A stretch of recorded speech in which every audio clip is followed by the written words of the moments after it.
নমস্কার। আমাদের আজকের গল্প অভিজ্ঞান রায়চৌধুরীর ভূত মানেই চান্স। ভূত মানেই চান্স, প্রবাবিলিটি। হ্যাঁ, তা ঠিক। ভূত দেখা চান্সই বটে। চেনা জানার মধ্যে কেউ দেখেছে বলে তো শুনিনি। শুধু দেখা নয়, ভূত হওয়াটাও চান্সেরই ব্যাপার। মানে প্রশ্নটা করে অবাক হয়ে তাকালাম।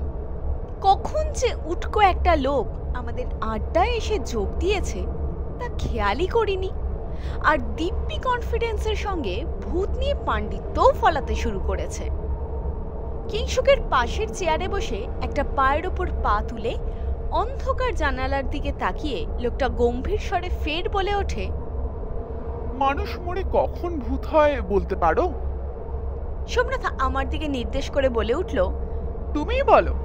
ভূত নিয়ে তুমি তো ভালোই ব্যবসা চালাচ্ছ।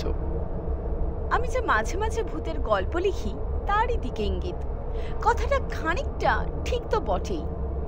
বলে উঠি, অপঘাতে মৃত্যু, অ্যাক্সিডেন্ট, তাতেই ভূত হওয়ার চান্স বেশি, তাই না? ঠিকই বলেছ। বলে লোকটা আমার দিকে ফিরে ফের বলে উঠল, তা ভূত দেখেছ নাকি কখনো? না, সে সৌভাগ্য আর হলো কোথায়। ভূত নিয়ে গল্পই লিখে চলেছি, অথচ সামনাসামনি ভূত দেখার সৌভাগ্য আজ পর্যন্ত হয়ে ওঠেনি। তা আপনি কোথা থেকে? এই আমিও তোমাদের মতোই বেড়াতে এসেছি। রেগুলার এখানে আসি, আসতেই হয়। বলে দীর্ঘশ্বাস ফেলল লোকটা। এতক্ষণে ভালো করে তাকালাম লোকটার দিকে। মাঝারি বয়স, মুখটা পুরো গোল, ওজন বেশ খানিকটা বেশির দিকে। গলা আর মুখের নিচের অংশ আলাদা করা যায় না, প্রায় জুড়ে গেছে। চওড়া গোঁফ, চোখে চশমা। ভুঁড়িটা সামনের দিকে ঠেলে দিয়ে বেশ আয়েশ করে চেয়ারে বসেছে। দেখলেই বোঝা যায় দুই একটা কথা বলে উঠে যেতে আসেনি লোকটা। গায়ে পড়ে আলাপ করতে আসা লোকজনদের আমার কেন জানি না একদম সহ্য হয় না। বলা নেই কওয়া নেই হঠাৎ আমাদের আড্ডায় এসে যোগ দিয়েছে। চিনি না শুনি না, কোত্থেকে এসে হাজির।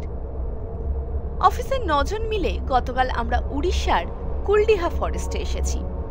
এটা শিমলিপালের লাগোয়া জঙ্গল। বালাসোর থেকে 2.5 ঘন্টার পথ। এসে উঠেছি কুলডিহা ফরেস্ট বাংলোয়। বেশ রিমোট এই জায়গাটা, বেশি ট্যুরিস্টের উপদ্রব নেই। সারাদিন ঘুরে বেড়াবার পরে সন্ধেবেলা আমরা সবাই মিলে মোমবাতির আলোয় আড্ডা মারছিলাম। বাইরে তারাখচিত আকাশের নিচে ঘুমন্ত জঙ্গল, অন্ধকারে মিশে যাওয়া শাল সেগুন জাম গাছের আবছা অবয়ব। আড্ডার বিষয়ে ভূত। সন্ধ্যের পর জঙ্গলে বেরোনো বারণ, তাই ঘরেই আড্ডা। এরকম পরিবেশে ভূতের গল্পই বেশি জমে। সকলের অনুরোধে আমারই লেখা একটা ভূতের গল্প বলবো করছি। এমন সময় কোত্থেকে যে এই ভদ্রলোক এসে উদয় হলেন কে জানে। টেবিলে রাখা চৌকো করে কাটা আলু ভাজা এক মুঠো তুলে নিয়ে লোকটা বলল, তা তোমরা সব এলে কোত্থেকে? বললাম, কলকাতা। জঙ্গল কেমন লাগছে? পৌলমী বলল, বেশ ভালো। আজ সকালে এখানেই হাতির পাল দেখেছিলাম। অবশ্য তারপর সারাদিন জঙ্গল চষে বেরিয়েও একটা ঈগল ছাড়া কিছু চোখে পড়েনি। আর এই বিকেলে এখানে ঢোকার ঠিক আগে একদল বাইসন দেখলাম। কিংসুক বাধা দিল, কেন? কাল তো আমরা হরিণও দেখলাম। বিকেলে বাংলোর চারদিকের পরীক্ষার বাইরে একটা ময়ূরও দেখেছি, মনে নেই? কিংসুক বলতে থাকে, এখন শুধু বাকি রয়েছে ভাল্লুকটাই। আজ জঙ্গলে অনেকটা পথ হাঁটলাম। শুকনো পাতার উপর দিয়ে মশ করে হাঁটতে বেশ লাগছিল। আর এদিকটা বেশ পাহাড়ি, চড়াই উতরাই পথ। ভালোই পরিশ্রম হয়েছে। বেশ কয়েকটা উইয়ের ঢিবি আর ভালুকের পায়ের ছাপও দেখতে পেলাম, কিন্তু ব্যাস ওই পর্যন্তই। শীতের এই সময়টায় তো ওরা বেশি বেরোয় না। তাহলে ভালুক আর ভূত এই দুটোই হলে লিস্ট কমপ্লিট, ঠিক কি না? লোকটা আবার ফোড়ন কাটল। গোফের ফাঁকে একটু চোরা হেসে ফের বলল, তোমাদের একটা গল্প শোনাই। 4 বছর আগের কথা। আজকেরই দিনে আমরা 4 জন এখানে বসে আড্ডা মারছিলাম। সেই রাতের কথা বলি। একটু থেমে আবার লোকটা বলল, ভদ্র চৌধুরী ইকুয়েশনের নাম শুনেছ? আমরা চুপ করে রইলাম। ওরকম কিছু কোশমিন কালেও শুনিনি। নিতান্ত অবজ্ঞা ভরে আমাদের দিকে একবার চোখ বুলিয়ে টেবিলের ওপর রাখা সিগারেটের প্যাকেটটা থেকে একটা সিগারেট নিয়ে ধরিয়ে লোকটা আবার বলল, শেয়ার মার্কেটে কোনো শেয়ার পরের এক সপ্তাহে কতটা উঠতে বা নামতে পারে সেটা এই ইকুয়েশনটা বলে দিতে পারত। স্ট্যাটিস্টিক্যাল মডেল, একেবারে নির্ভুল। তা সে যাকে, মোটা কথা ফর্মুলাটা জানলে যে কেউ রাতারাতি কোটিপতি হয়ে যেতে পারে, কারণ ওটা খুব সহজে কম্পিউটারে ক্যালকুলেট করে নেওয়া যেত, আর সেই অনুযায়ী শেয়ারে ফাটকা খেলা যেত। আপনি জানেন ফর্মুলা? তমাল আগ্রহে লোকটার দিকে সরে এসে বলল, না, আগেও শুনিনি, পরেও শুনিনি, প্রয়োজনও হয়নি। শুধু ওই দিনই শুনলাম, কারণ ওই মনীষ ভদ্র আর অসীম চৌধুরী দুজনই ছিল ওই দিনে। আরেকটা লোকও ছিল ওদের সঙ্গে, তার নাম জানি না, দেখেও মনে হচ্ছিল গুন্ডা টাইপের। তা আপনি ওদের আগে চিনতেন? না, এখানেই আলাপ, তার কয়েক ঘন্টা আগে খাওয়ার সময়। ভাবলাম একা এসেছি, এদের সঙ্গে একটু আড্ডা মারা যাবে। সেদিন এরকম মোমবাতির আলোয় বসে গল্প করছিলাম।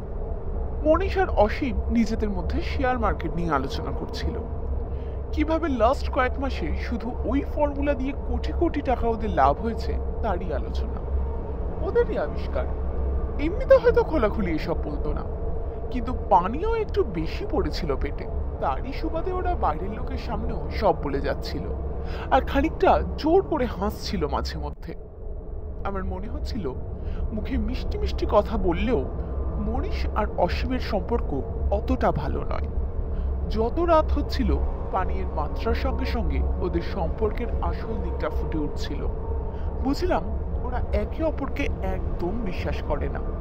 আবিষ্কারটা করেছে দুজনে মিলে, কিন্তু লাভটা দুজনেই একা 100 ভাগ চায়। অন্য লোকটা কিন্তু সজাগ হয়ে বসেছিল, কথা বলছিল না। মনে হলো অসীমের পার্সোনাল সেক্রেটারি জাতীয় কেউ হবে। গল্প করতে করতে অনেক রাত হয়ে গেল। শেয়ার থেকে রাজনীতি, রাজনীতি থেকে জঙ্গল, জঙ্গল থেকে আমেরিকা ইরান, এরকম বেশ কয়েকটা টপিক হয়ে ঘড়ির কাঁটা তখন 9টা পেরিয়েছে, আর আমরা রাতের খাবারের কথা ভাবছি। ঠিক তখনই হঠাৎ বাইরে থেকে এক দমকা হাওয়া এলো। মোমবাতির আলোটাকে ছিনিয়ে নিয়ে চলে গেল হাওয়াটা। এক মুহূর্তেই ঘরের মধ্যে নিকষ কালো অন্ধকার। জানলার বাইরের অন্ধকারটা যেন ঘরেও হানা দিয়েছে। হঠাৎ খেয়াল হলো আমার হাত ঘড়িটা পাশের ঘরে রেখে এসেছি। দামি ঘড়ি, ও ঘরের লাগোয়া বারান্দার দিকের দরজাটাও খোলা রয়েছে। কেউ চুরি করবে না তো অন্ধকারের সুযোগ নিয়ে? ওটা এখনই সরানো দরকার ভেবে যেই উঠে দাঁড়িয়েছি, হঠাৎ জঙ্গলের নিস্তব্ধতা চিরে খুব জোরে গুলির আওয়াজ। পরে বুঝেছিলাম যে অন্য গুন্ডা টাইপের লোকটা গুলি করেছিল মনীষ বাবুকে। সে কি? আমরা একসঙ্গে বলে উঠলাম। ভদ্রলোক কিন্তু কিংসুকের চেয়ারটার দিকে আঙ্গুল দেখিয়ে বলে উঠল, এখানে বসেছিল মনীষ। তারপর আমার দিকে লক্ষ্য করে একটু থেমে আবার বলে উঠল, আর তুমি যেখানে বসে আছো সেখানে ছিল ওই খুনি লোকটা। বুঝতেই পারছো, মাঝে মোটে 3 হাত দূরত্ব। আমি ছিলাম মনীষের ঠিক পাশে, এই চেয়ারে। ভুল হওয়ার চান্স নেই, অন্ধকার হলেও। তা ওখানে স্পটেড? আমি জিজ্ঞাসা করলাম। লোকটা শালটা গায়ে আরেকটু জড়িয়ে নিয়ে বলে উঠল, হ্যাঁ, স্পটেড, তবে ও নয়। মানে ওইটুকু ডিস্টেন্স অন্ধকারে মিস হয়ে গেল? আরে না না, ও ছিল পাকা খুনি, ওর আলোর দরকার হয় না। সবই ভাগ্য, বুঝলে? জন্ম মৃত্যু সবই ভাগ্য। আমরা ভাবি এক, হয় আরেক। একটু থেমে লোকটা সিগারেটের শেষ অংশটা টেবিলের উপরে রাখা অ্যাস্ট্রেতে ফেলে দিল। বাইরে ঘুটঘুটি অন্ধকার, দূরে একটা পাখির ডানা ঝটপটানির আওয়াজ পাওয়া যাচ্ছে। আমরা সবাই পাথর হয়ে বসে আছি। মোমবাতির আলোটাই যায় একটু ভরসা। ভাবা যায় ঠিক এখানেই 4 বছর আগে আজকের দিনে একটা খুন হয়েছিল। লোকটা আবার বলে উঠল, গল্প কিন্তু এখানে শেষ হয়নি। যা বলছিলাম, গুলিটা মনীষের গায়ে লাগেনি, লেগেছিল আমার বুকে। কারণ মোমবাতির আলো নিভে যাওয়ার সঙ্গে সঙ্গে আমি উঠে ঘড়ি টানতে চাচ্ছিলাম। হঠাৎ বুকে এসে লাগলো গুলিটা। বেঁচে গেল মনীষ। মাই গড! তারপরেও আপনি বেঁচে? শাশ্বত বলে ওঠে। কথাটা যেন না শুনেই লোকটা বলে চলল। ভাবো তো, কুল্ডি হাতে আমার আসার কথাই ছিল না। আমি ওদেরকে চিনতাম না, জানতাম না। ওদের সঙ্গে আড্ডায় যোগ দেওয়ারও কোনো কথা ছিল না। নেহাতি পকোড়ার গন্ধে গন্ধে এসে বসেছিলাম। দমকা হাওয়ায় মোমবাতিটা যে হঠাৎ তখনই নিভে যাবে তাই বাকি জানতো।